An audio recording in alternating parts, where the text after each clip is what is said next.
සුබම සුබ දවසක් මගේ ආදරණීය යාළුවෝ හැමෝටම. තේ බොන වෙලාවට විනාඩි 10න් හදා ගන්න පුළුවන් රස කෑමක් තමයි මේක.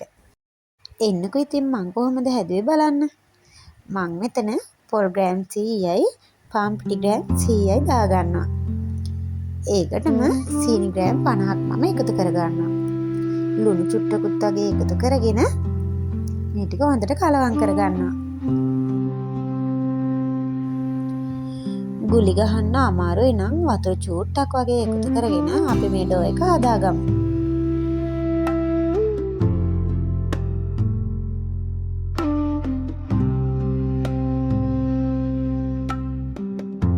මේ තියෙන්නේ හරි පදම. දැන් මේ වගේ පොඩි බෝල හදාගෙන මෙන්න මේ වගේ හැඩයට හදා ගන්න ඕනේ.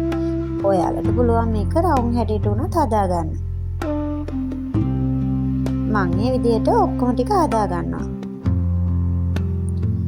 දැන් අපි මේ ටික තෙලේ බැදගමු. තෙල් ටික රත් වුණාට පස්සේ මම මෙන්න මේ වගේ එකතු කරගන්නවා.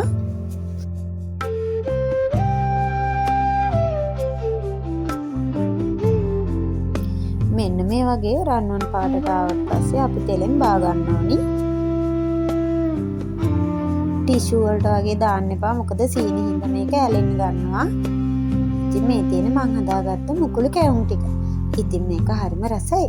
ඔයාලත් හදලා බලලා කමෙන්ට් එකක් දාන්න. තව කෙනෙක්ට බලන්න ෂෙයා කරන්න අමතක කරන්න එපා. ගෙන් එන්නම්.